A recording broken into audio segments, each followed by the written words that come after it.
I hate to be the one that said, I told you so, but I told you so. This is Truth to Ponder with Bob Bierman. Really, in all honesty, I wish I was wrong.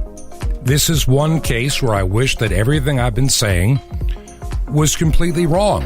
The world would be a lot nicer if what I said before in other programs wasn't true. But I knew in my heart that it was, and I think many of you, many that have written the program, agreed. Now, what am I talking about? The tech tyrants, the oligarchs of technology, the gatekeepers of technology. I warned you, others have warned you, but I've been very, very vocal, all the way going back to the last days of Just Your Weekend show in March and April and May and into June and July. I felt this real burden. I'm not saying it's a prophecy from God. I'm just saying this inside uncomfortable feeling with technology. I've always been a very technical person. I've loved technology. I grew up with it. It was my passion as a hobby. It sustained me in employment for most of my life. I've been a radio broadcaster, but I've actually spent more years being a broadcast engineer, repairing transmitters, building radio stations. Even one low-power TV station now that it comes to mind, but it doesn't make any difference. I've embraced technology because of the great tools they can be. I never was much, years ago, into email chains, even the early days of social media, but I want to share just a little story that kind of changed my thinking a little bit. Like I say, the tech tyrants now have proven and shown their colors. You know, we start with, well, we're going to take you off the Google Play Store for Parler because we don't like what you're saying. We don't care what criminals say overseas that are, gassing and killing their own people. They're fine. We don't care what anybody says at Black Lives Matters. We don't care what anybody says from Antifa. They're fine. They can call for riots. They can call for burning. They can call for killing cops, and they're accepted. I'm going to say this briefly. Many of the things that happened last week on the 6th of January really disturbed me. But my heart said it wasn't 100% just Trump supporters. Number one, good friend of mine is a photographer, professional. I mean, really professional. He was up in D.C. and he saw the president speak and he walked to the Capitol. And within the confines of the hundreds of thousands of people he was in with, there was no nastiness. There were no problems. Talk about being peaceful. By the way, the media lied. And of course, the tech oligarchs can lie all they want because they own the technology platform. They've got billions upon billions of dollars behind them. They can do as they please. This is what thoroughly blows me away at times. We often don't want to see this. The tech tyrants don't care about you. They care about their money, their position, and power. So like I say, those that I talk to and know I've known for decades, in some cases, years. When they tell me that what they were seeing, they didn't even know about the breach of the Capitol. They're there, but they didn't see it. There are all kind of stories coming out. Some I have to discount because I can't verify them. And I appreciate when people alert me, but if I don't quote it, it's because unless I have the peace of God, literally, to share it, I'm not going to do it. But there's enough evidence that it wasn't strictly Trump supporters that broke in and damaged the Capitol. We're finding there were some Antifa people there. I'm reading from credible news sources, some that are ID, but you're never going to see that in many places. Not even Fox News anymore. Goodbye, Fox. I'm done. You showed your true colors that you wanted to be a part of the establishment. You want to be at the cocktail parties in D.C. now. Even though you make your money off well-paid talking heads from 8 p.m. to 11 p.m. Eastern Time. You've sold out the rest of the day. That's just my personal opinion. You can disagree. You're welcome to disagree. I have told ministries, have a couple of people I know around the country. I'm not going to even say where or what church or anything. And they want to be a YouTube star. We do everything on Facebook Live. And I started saying way back in May, you may want to consider coming up with an alternate platform and use YouTube while you have it to steer people to a different platform. I've said that over and over again to people in ministry, conservative people, whatever they're doing. Said, stop being dependent. You're becoming a target. And one day, long before you have a chance to move people to a new platform, the rug's going to get pulled out. You're going to be cut off. And people will wonder where you went. And many will never come back because you started on a platform that was designed to suck you in, to cut you down. Face it, Facebook was wonderful back years ago. And I was saying the little side story, I never much cared about social media. I was in a very unique place in my life.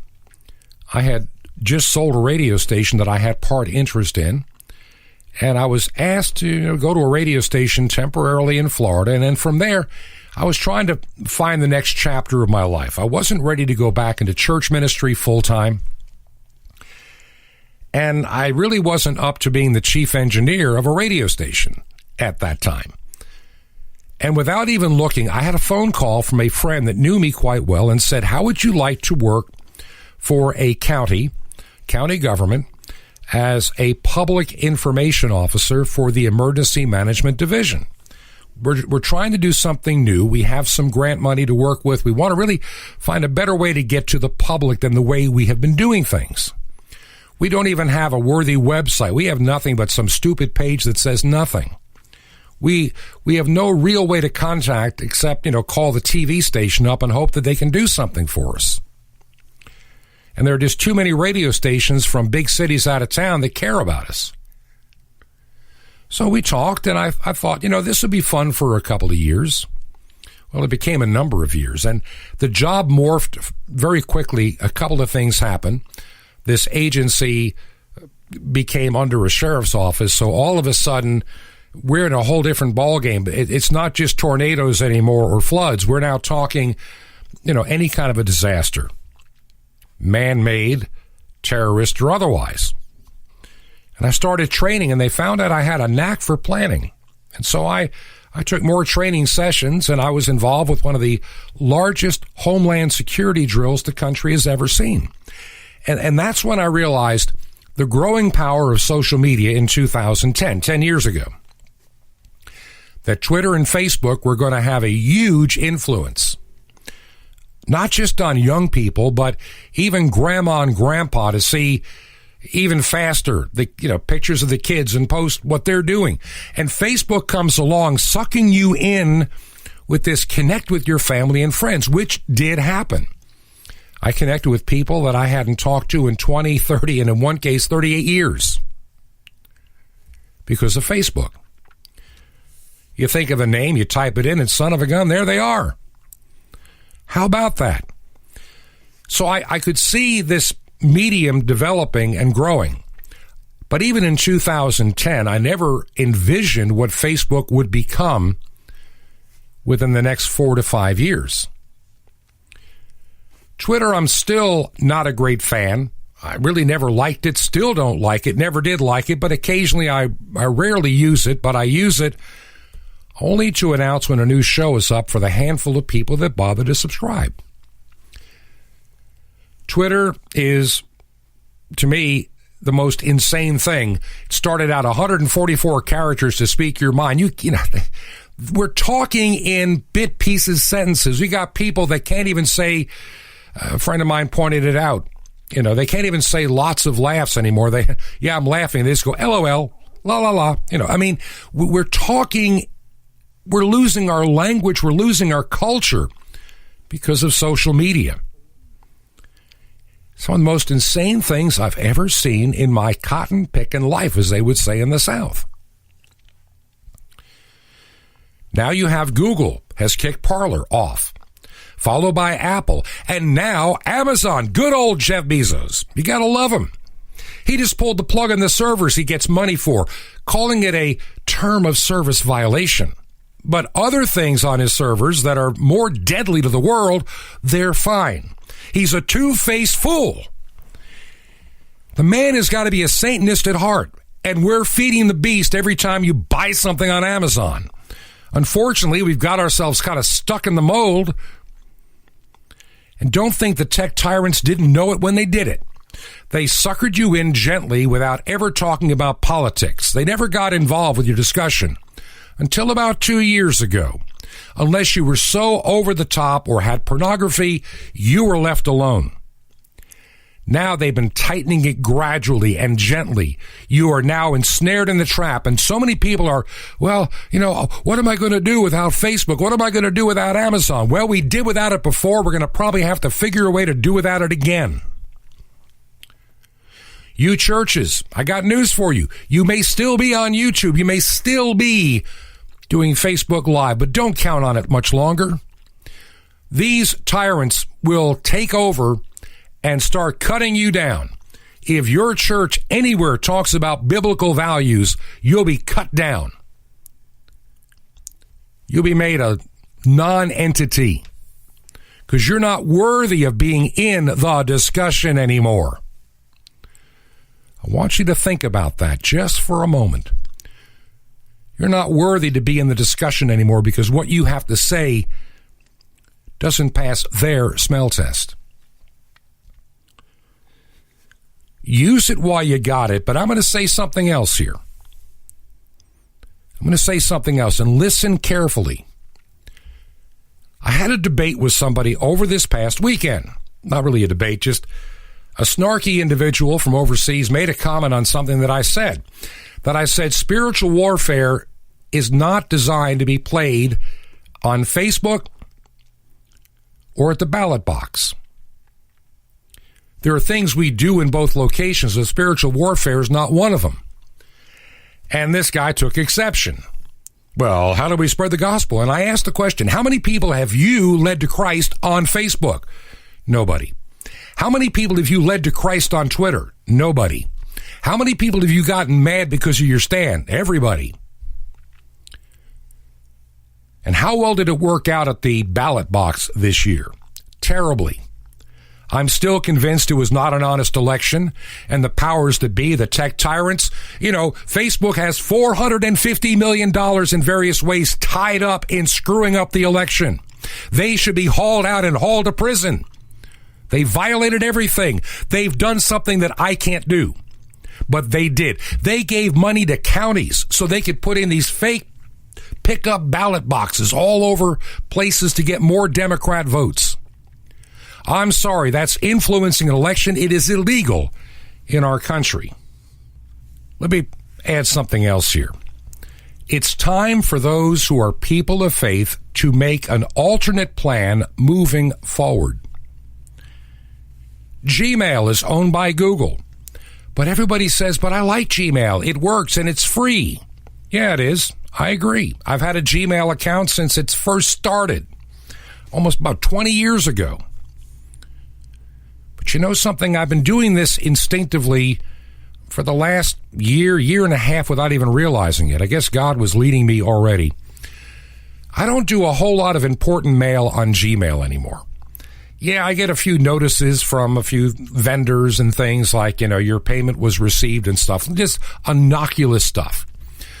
All my junk mail comes to Gmail. But any important mail no longer goes through them. I've got accounts that I have set up on private servers. When you write Bob at your weekend show or Bob at Truth to Ponder or any of the other things I'm involved with, they're not going through Google unless you've got a Gmail account. I don't say a whole lot on email anymore that I don't want somebody else to read. And what you may have not known as part of the terms of service when you got your free email account you were so thrilled about because you weren't tied anymore to Comcast or America Online or something else, they read your email. Artificial intelligence has been reading your email for ages. Why do you think you get so many weird advertisements directed to something you have been talking about? Google has made a fortune selling their mapping systems and other data about you to government. I bet you didn't know that. Google's not a polite little entity. Their phony slogan, do no harm, is a bunch of baloney. They're harming, and they're making billions doing it. They want to control the narrative because they believe they are now the new ministers of truth. So gradually, I am pulling away one little piece at a time, and I think you need to do the same thing too. Start planning your exit strategy. Don't make a lot of noise going out the door. Just, if you got a Gmail account, well, get a Proton Mail account or something along. There's others, and I'll talk about those later this week. I'll give you some more information. Get another kind of account. Keep it away from the tech tyrants. Now, some of those email things that you hear about being secure, they're powered by Google, so I got to do some research to get it pretty straight. Outside of having your own domain name and your own email, you got to be very careful. My guest today is the Reverend Dr. Timothy Gales, and he and I have been sharing over the weekend, getting ready for this radio program today and probably tomorrow, on withdrawing from certain platforms. Don't be beholden. Don't be their slave. They want you to be their slave. And we have been for quite a long time. Do you think it's time that we begin to pull out from all this technology, from the tech oligarchs, the ministers of truth? Absolutely. We're looking at a time right now, I think for most of us, after what happened a few days ago at the Capitol, we're kind of taking a step back to reassess everything, really. What's coming? What am I going to do? What should I do? But at the same time, we're seeing an onslaught of censorship. Yes. Which is hitting us on all of these social media platforms, which, by the way, have become a part of us. And so there needs to be a measure of separation. There needs to be a measure of pulling back. Yeah. And in doing so, we've got to start to find our own outlets. Exactly. That aren't controlled, right? We've got to find those outlets where we can communicate. There's always some level of control, but some are more controlled than others because they're the ones that are the big target. Yeah. And you know what? I was thinking the other day, you want to know a really innovative thing? How about you handwrite a letter and put it in the mail? What a concept. To somebody. It's like these things are what we've got to start looking at again and getting used to. Absolutely. We lived them for a long time, and we were fine with them. There are things that I was thinking. We took a little break over the weekend. My wife and I, when you do what I do every day in producing this radio show, and there's a lot of research, a lot of people to talk to. I get a lot of, I have like 20 different people that send me all kinds of stuff. And, I had a friend who knew somebody that used to be in the CIA that knows somebody in another, you know what I'm talking about. And we now know that Nancy Pelosi is a reptilian creature. And we can prove it by pulling the mask. I mean, we start getting this kind of stuff. Right. Now, I really believe, and this is from, I am not some high CIA person, never was, never will be, and thank God I never was called to be. But I did work for about 10 years at state level and county level emergency management, which doesn't sound like a big deal. Aren't you the guys that deal with a tornado? Yeah, we also dealt with Homeland Security drills in case of all of this stuff like terrorists. So you learn a lot. You don't realize you are, and why God opened that door, I'll never know. Right. But there's something that I learned in that process when we did a Homeland Security drill called Red Dragon back in 2010. And one of the things is that the enemy will always just dump on you a tremendous amount of false flag information. That's before most of the people out there that run around with the word false flag. I never heard of it before until planning a drill. And so in our planning process, we planned all kinds of fake stuff to hit the fusion centers to see if they could sort out the truth from the fantasy. And you'd be surprised if you do it right. They start believing some of the fantasy, and they're chasing down the wrong highways.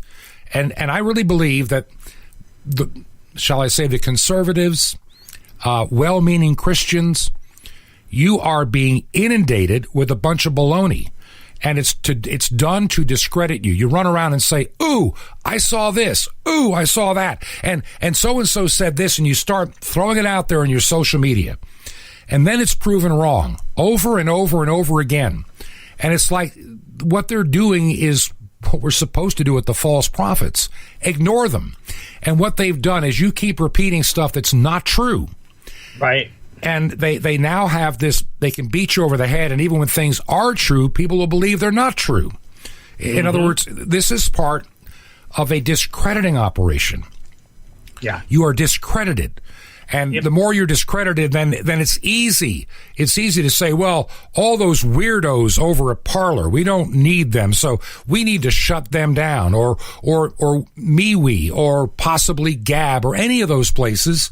The only difference with Gab right now is they own their own servers. I think the dumbest thing that Parler ever did, listen carefully, people, back on this radio show, right at the end of summer when we started, and I've said this on the weekend show for 5 years, and none of you listened.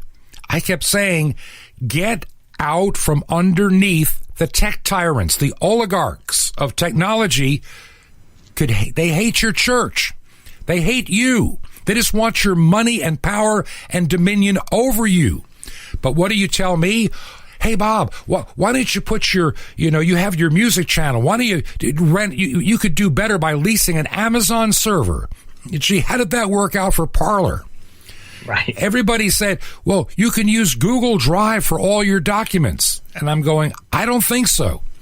I've got my own cloud that I control in my own way because I don't trust a third party with things that are very important to me. Now, what non-nefarious stuff? It's like my Gmail account. How many listeners have a Gmail account?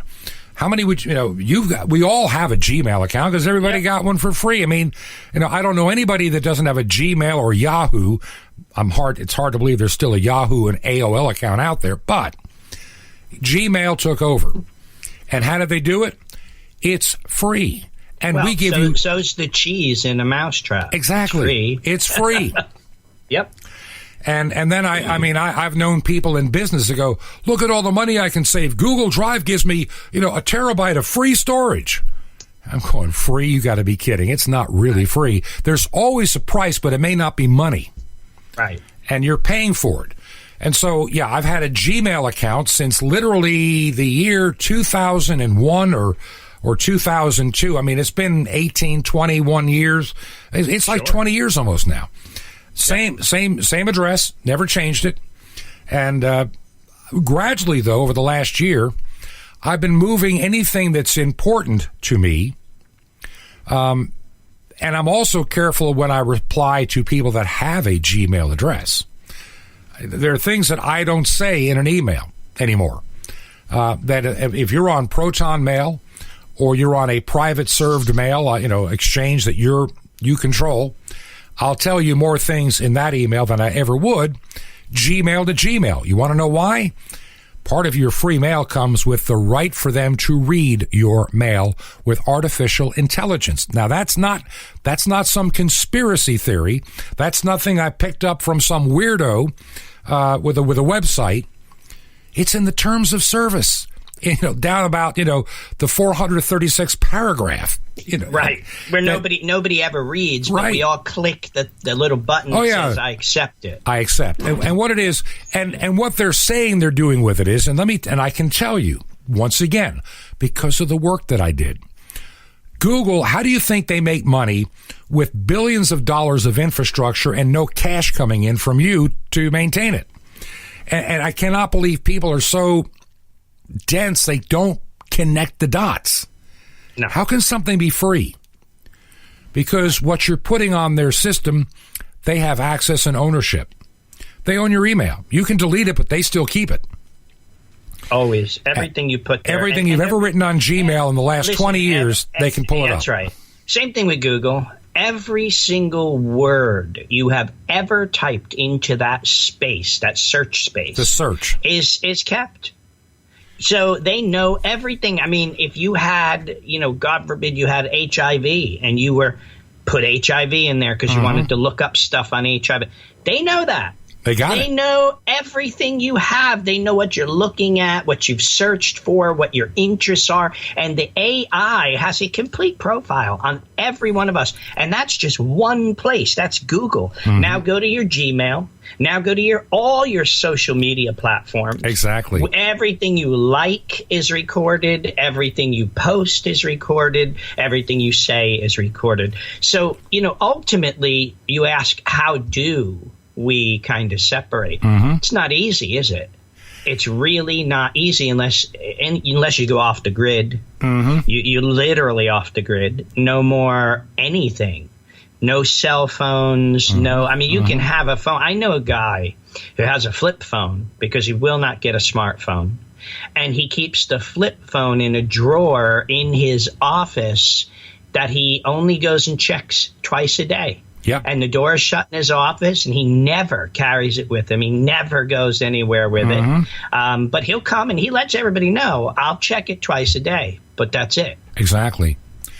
One of the things that you need, people don't understand with the Gmail in particular, there are a lot of things that come out of Gmail.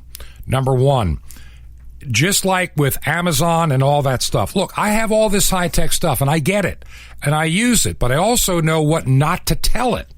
And this is where it's going to be, I don't think people care too much about what you said 2 years ago. They're picking up, there's just too much data on too many things, and there are too many millions to profile. But we are now walking into an age in the last year where artificial intelligence has ramped up its abilities beyond comprehension. They talk about it actually being able to have reason and common sense in not that many years. It's learning from human behavior. Exactly. It's all it's doing is mimicking human behavior. Now, with that said, if you have a Gmail account, don't cancel it. Just be careful on what you use it for. For things like, I'm trying to think of innocuous things that you deal with, coupons from Wendy's, hamburgers, or stuff like that. I get it. That's where all that stuff is reposited. It goes to Gmail. I do anything that's innocuous in communication, even basic banking stuff, because they know that stuff anyway. It doesn't make any difference.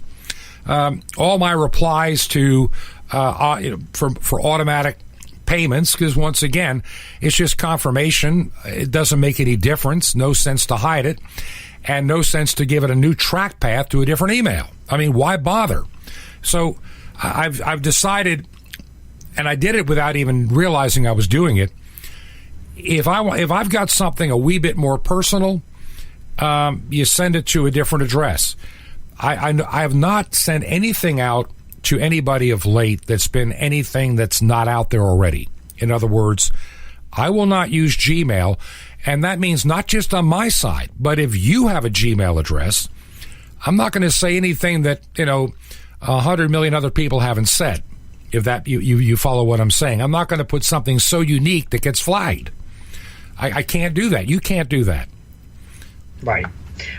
And you've got to also watch, because sometimes there are other platforms out there. I'm thinking of like Hushmail and these different groups tell you, okay, it's encrypted, it's safe, all of that. But somewhere in their terms and about them, you find out powered by Google. Yeah. And you go, oh yeah, Hushmail. Sure. So that's the problem. it all goes back, much of it goes back to the big tech.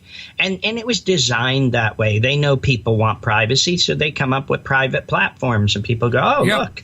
And they put themselves on there, and they can still see everything you do. We live in that age, that 1984 scenario of Orwell that is really here. And it's getting worse, like I said, within a space of 2 days yep. after this Capitol You issue, got it. We have seen everything begin to come down. We've seen they're not hiding it anymore. They're not voting on it anymore. They're calling out for these platforms to get rid of, Trumpers or whoever. But that's just the beginning. Don't think it's going to end there. This is the very, very beginning. When you own communication, yep. then everything else is pretty much in the bag. Because just look at how many people through simple television. You got it. Buy into this COVID-19, buy into this pandemic. Look, I know people. Look, I'll pause right there real quick. I know people that have had it and have had no trouble at all. And I've known, I think, 2 that had a miserable time, but they lived. One came close because he didn't seek any kind of treatment for too long. And then I know another person that I would have thought would have had a difficult time. Oh, they had symptoms, but they were so mild. I begin to wonder if it was really COVID. But we are in a pandemic, or is it a case-demic, or a bit of both? Let me just, as we go to break, Timothy, I want to share a scripture. And when we come back, I want to pick up on that, because this is going to be a lot of what we're going to be talking about this week in preparing for a time I don't think any of us ever envisioned we would see in our lifetimes. I know I didn't. 2 Corinthians chapter 6, starting at verse 17. Be ye not unequally yoked together with unbelievers. For what fellowship hath righteousness with unrighteousness? And what communion hath light with darkness? A lot of people talk about that strictly in terms of marriage, but it goes in about everything that we do in this world. And what concord hath Christ with Baal? And Baal is also, the other gods of that time, like Moloch, which required infant sacrifice, as we know today, abortion. The only thing different is we don't have to sing loudly to drown out the screams. And what part does belief have with an infidel? What agreement hath the temple of God with idols? For ye are the temple of the living God, as God hath said, I dwell in them and walk with them, and I will be their God, and they will be my people. Now here is what I call the verse I want you to take to this break. Wherefore, come out from among them, and be ye separate, saith the Lord, and touch not the unclean thing, and I will receive you, and I'll be father unto you, and you'll be my sons and daughters, saith the Lord Almighty.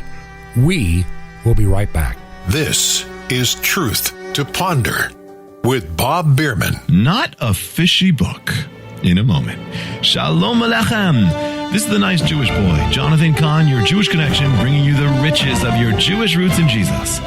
Get your pen out as fast as you can so you don't miss out on receiving a special free gift you're going to get and love in a moment. But you are a chosen people, a royal priesthood, a holy nation, a people of God's own possession, that you might declare the excellencies of him who called you out of darkness into his marvelous light. The beautiful and holy words of Scripture. And amazing, too, when you realize these are the words of a simple Galilean fisherman, Shimon Kepha, or Simon Peter. Now, when did he learn to write like this? Did he take an adult ed evening class on eloquent writing? See, until Messiah, this guy's entire life was summed up in one word: fish. But when he writes the letter of Peter, there's nothing fishy about it. His words now are filled not with fish, but with a knowledge of heaven. How does a fisherman come up with such majestic words? How does such a fishy life produce such a non-fishy book? Well, a fisherman doesn't, but God does. The writing of Peter is graphic proof of God's power to make a simple life a majestic one in the new birth. Throughout his life, Peter had a lot of discouragements and a lot of opportunities to return to what he was most comfortable with, fish. But he just kept pressing on in God. And if he didn't press on, the books of Peter would be about tuna and salmon and haddock and scrod and sardines and anchovies. But instead, it's about heaven. so too God will take the fish in your life, the common everyday things, even the smelly things, and turn them into something heavenly. You just never give up. You just keep pressing on after him and away from all those fishy things in your life, and God will make your life something majestic and move you from a distinctively fishy life to a truly heavenly one. Want more? Ask for a living hope. Now, here's something that's not fishy. How often do you get something offered to you priceless, wonderful, life-changing, and free? Here goes right now. Sapphires. It's as precious as it sounds, guaranteed to help you have a life of joy and victory and the incredible mystery of the temple doors. You'll love it. It's priceless and it's free. How do you get these free gifts? Easy. Just remember Jesus' Hebrew name, Yeshua, and dial it. It's all you do. Just dial 1-800-YESHUA-1. You'll be so blessed, but call now. 1-800-YESHUA-1. I invite you to join with me in bringing salvation back to God's ancient nation, Israel, and all the unreached peoples on 5 continents with over 1 billion people. Just call now. 1-800-YESHUA-1. That's YESHUA-1. Or write me direct, The Nice Jewish Boy, at Box 1111, Lodi, New Jersey, 07644. It's a Nice Jewish Boy, Box 1111, Lodi, Lodi, New Jersey, 07644. Till next time, this is Jonathan Kahn saying Shalom Alechem, peace be to you, my friend in Messiah, Or HaOlam, the light of the world.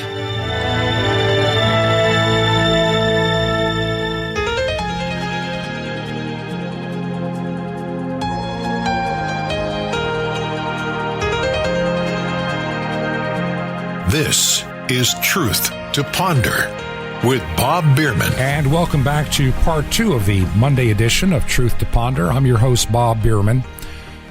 Dawned on me that we are now entering what? We did this September, October, November, December. We are now entering into our 5th month and almost halfway into that month in doing this program. And the other day, as I went to bed and thinking about this ministry, there's a lot of burden about doing this. Number one, writing the check to cover the airtime is a bit of a problem, especially with some of the unrest and the lack of support of late, but the program needs to continue. I don't need to get paid. God has taken care of my need.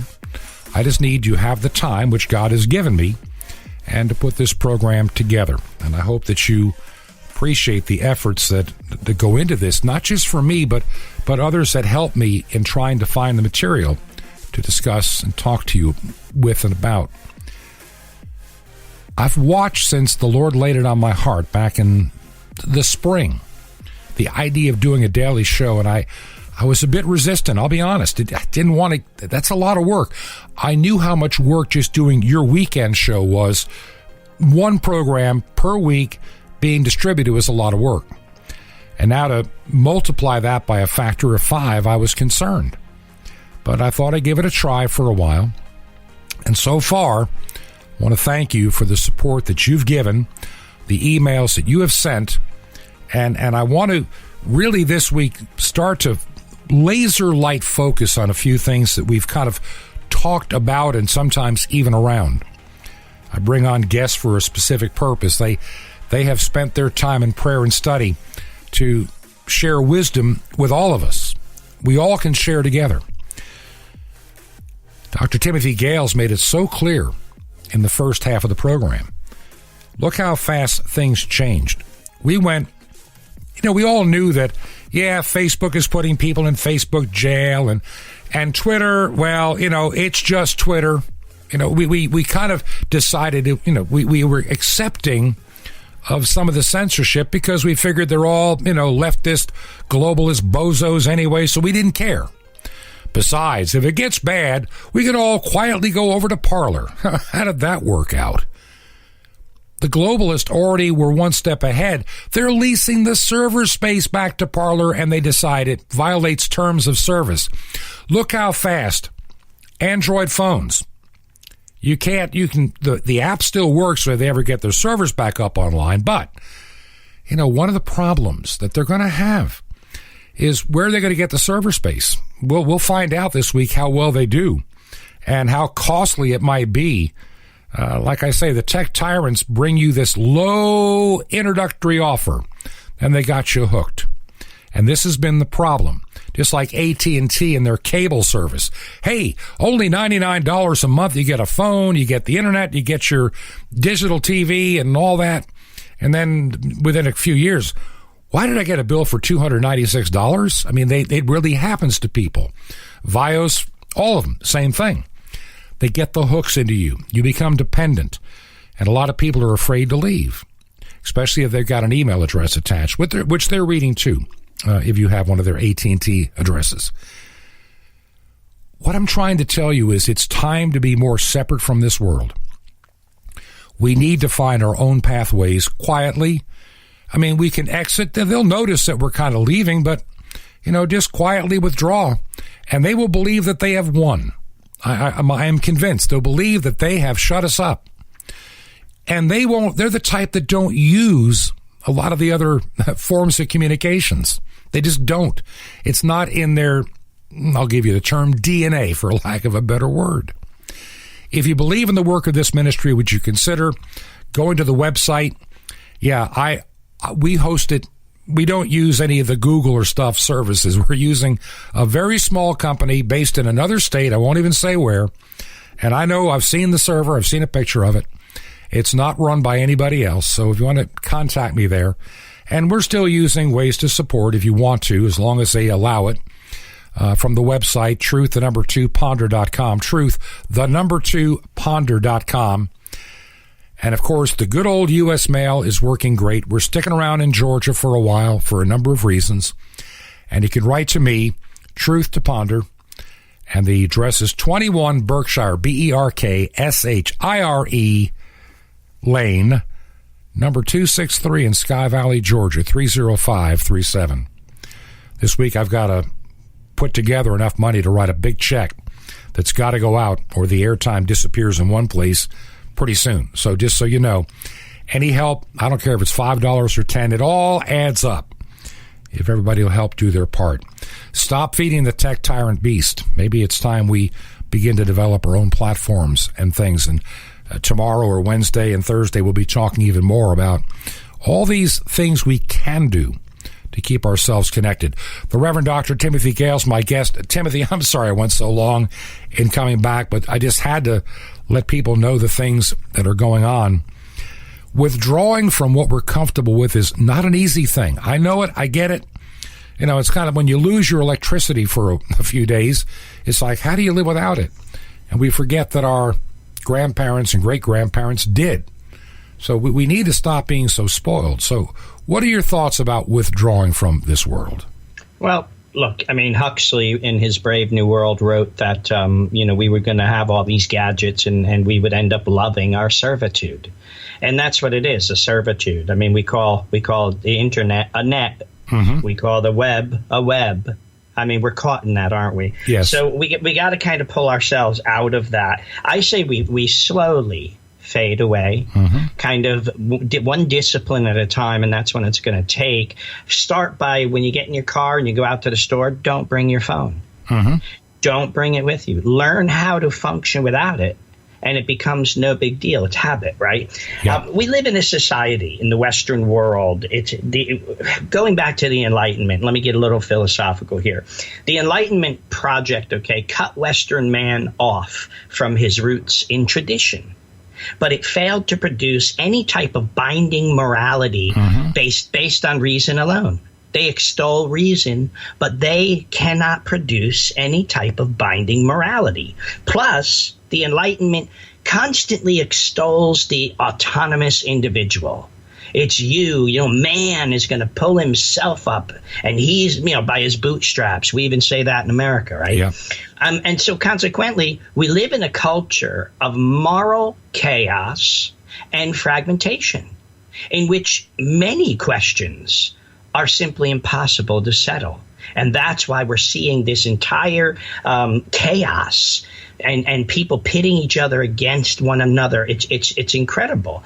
Our contemporary world is a dark wood. Yeah. And finding our way back to the straight path is going to require establishing new forms of community, new forms of communication, new forms of community itself that have as their ends a life of virtue, a life of God, who has given to us right and wrong, truth and error, good and evil, light and darkness. You know, before I came into the office today to record this program with you, and we actually got a late start, folks, just trying to, I slept in a little bit more than normal, and we had some time, like I say, to get my first good night's sleep in a long time. And my wife made an interesting observation. She said, you know, the Amish and also the Mennonites, they've got it right to a degree. They have been somewhat separated from the world and nobody notices. They just kind of do their own thing. They're for the most part a curiosity, but out of sight, out of mind, and they're not a threat. And one of the things that we've lost sight of in this country, and I'm going to get a few people mad, and I hope, just hear me out. Please hear me out. We are not going to win the battle on Facebook. It's not going to happen. I had a discussion with a guy over the past weekend. Somebody had made a comment, and I made the statement, you know, we've got to stop trying to have spiritual warfare on a social media platform or fighting spiritual warfare in a ballot box. Those are not the battlefields. We are totally in the wrong place. You know, we're bringing our artillery in. You know, we're bringing our pea shooters in, and we're trying to go up against, you know, tanks. It's not going to work. We're not empowered to win the internet. We're not empowered to win the social media warfare or the ballot box. They're stacked against us. They're in the hands of the Antichrist. Let's be honest. The spirit of Antichrist is already here. It's been here. It's been here since the time of Christ. Yet Christians get sidetracked. I don't care that we're sidetracked. We're gonna beat the cause of Christ on Facebook. And then if that happens, we'll go to Parler. Well, how many people have you won to the Lord on Facebook in the last 5 years? What would you guess the answer is, Timothy, for most? Next to none. If any. Yeah, next to none. Because, look, it is kind of like a sounding board.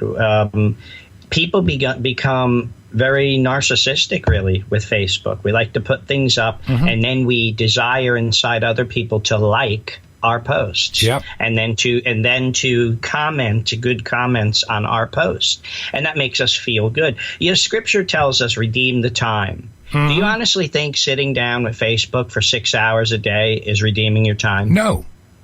And look, let's go back and understand what I call the Facebook trap. And this, I think, we need to start by going back. I could have cared less. I mean, I've been a techie guy all my life. I'm 66, and I've been playing with technology since I was 8. I mean, I was building stuff at 9, and this is what I do. But you want to know something? Facebook never impressed me. Twitter never impressed me years ago until I was working in that strange time in my life. Only God could have orchestrated me working in emergency management. I'm a broadcaster. I am a church clergyman. What do I have to do with emergency management? Well, I was a communicator, and that's what I got hired to do.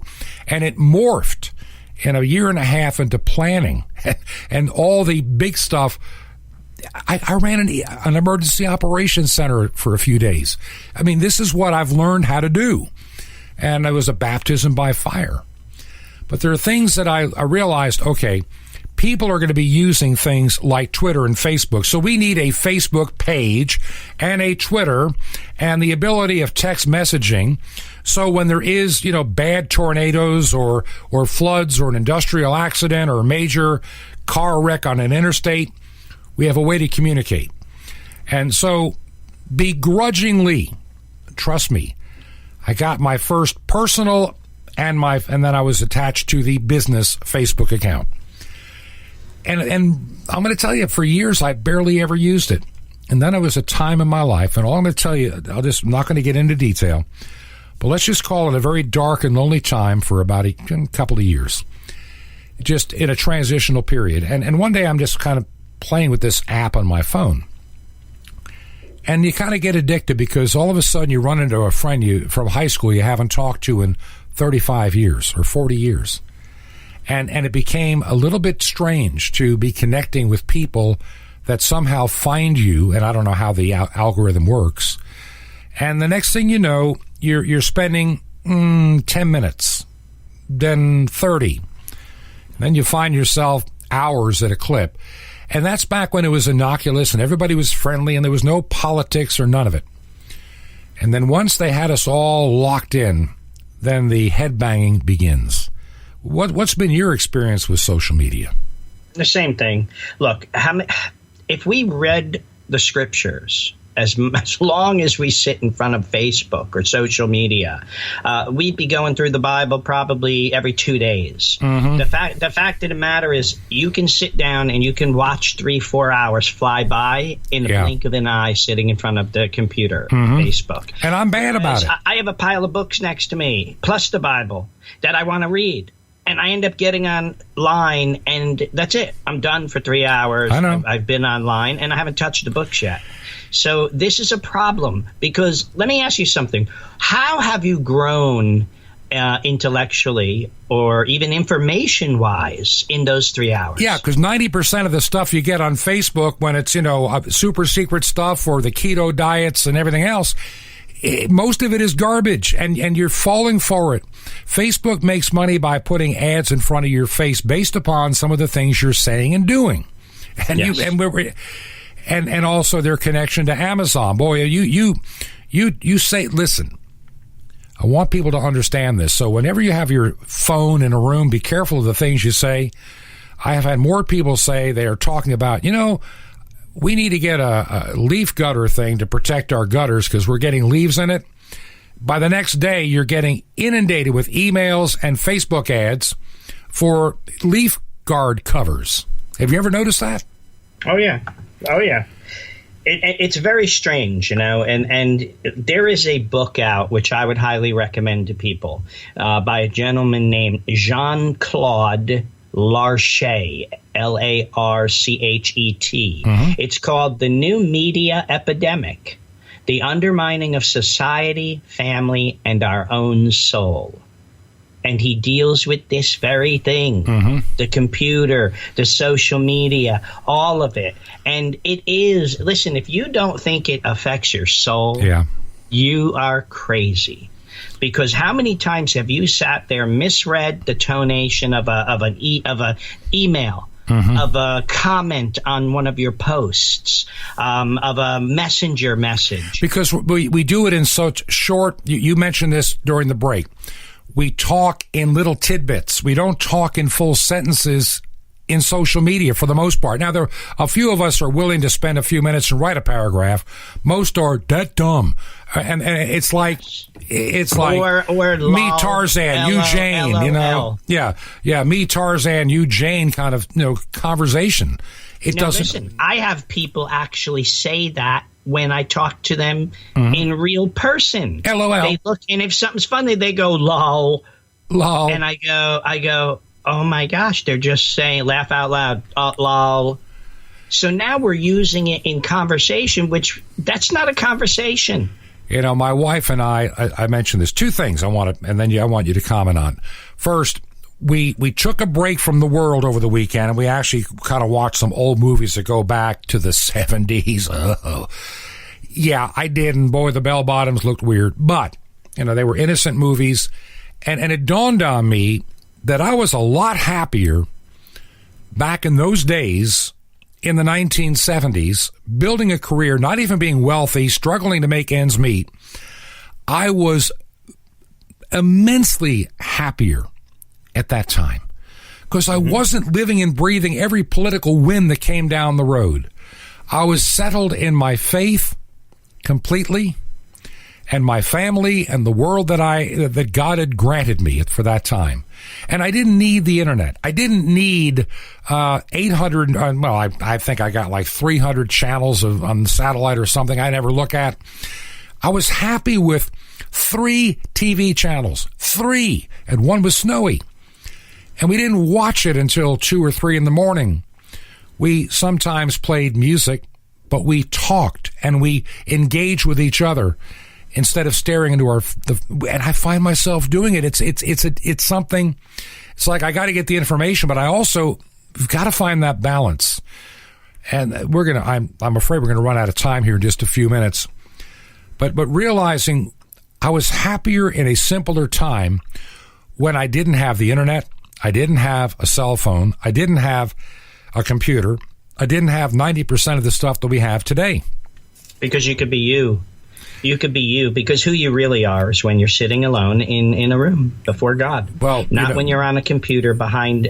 It's like a mask, right? And believe me, we know about those. Oh, today. Yeah.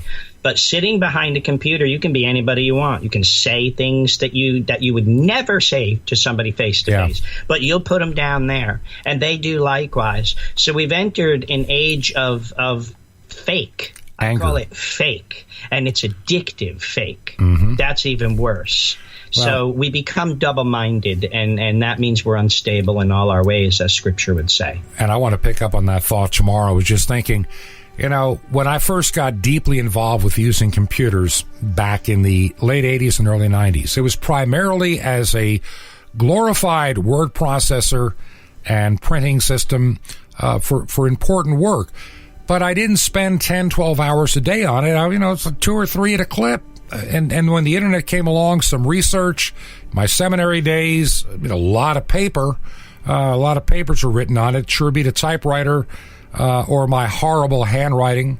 It was a great asset in other words, I used it as a tool. And now I've become its slave. It's so easy to become the slave of our technology. What are your last words on that? Then we'll pick this up tomorrow. Not only a slave, but all the earmarks of what we call an addiction is there. So you become addicted to technology. And my question to everybody is that you? Timothy, I think you're definitely right. Many of us, myself included, are addicted to technology. We'll continue this part of our discussion tomorrow. I was thinking over the weekend, and Timothy will be back tomorrow, but I've got a few minutes here. I want to share some really poignant thoughts. On Saturday night, we have been watching the news all day. We've been watching it Friday. When you do the radio show, you end up reading everything you can get. A lot of it's weird. A lot of it's not even true. But it's you get to the point you can't take it much anymore. And I'm going to admit to you something. On Saturday night, I hit the point. I was not going to watch any of the talking heads anymore. I'm done. I can't do this. I do this every day. And there's more to life than worrying about politics and getting deeply entrenched. I needed a break. We watched an old, stupid movie from the late 1970s and turned on music afterwards that went back, way back. And we just walked away, and we slept wonderfully for the first night in a long time. I didn't realize how bad I needed a full night's sleep. We're too entrenched in the technology. We need to find time. You need to find time to get into God's Word. It is a positive thing, not a negative thing. Get away from all the negativity. Reduce your time. Begin to budget it better. Do you believe in the work that we're doing here on Truth to Ponder? Well, we need your help. Airtime is not free. I am unpaid. Nobody's paid except those that carry the program. And if you can help, you can do it from the website or make a check out to Ancient Word Radio, and you can mail it to 21 Berkshire Lane, number 263. That's number 263 in the city of Sky Valley, Georgia. Sky Valley, 2 words, Sky Valley, Georgia, and the zip code 30537. Once again, 21 Berkshire Lane, number 263. That's our little P.O. box thing they have up here in Sky Valley, Georgia, zip code 30537. We need your help because we do have an airtime bill that needs to get paid. May God bless you is my prayer. This has been Truth to Ponder with Bob Bierman. To find out more, visit our website, truth, 2, and the word ponder.com. That's truth, 2, ponder.com. Truth to Ponder, shining the light of truth in a darkening world.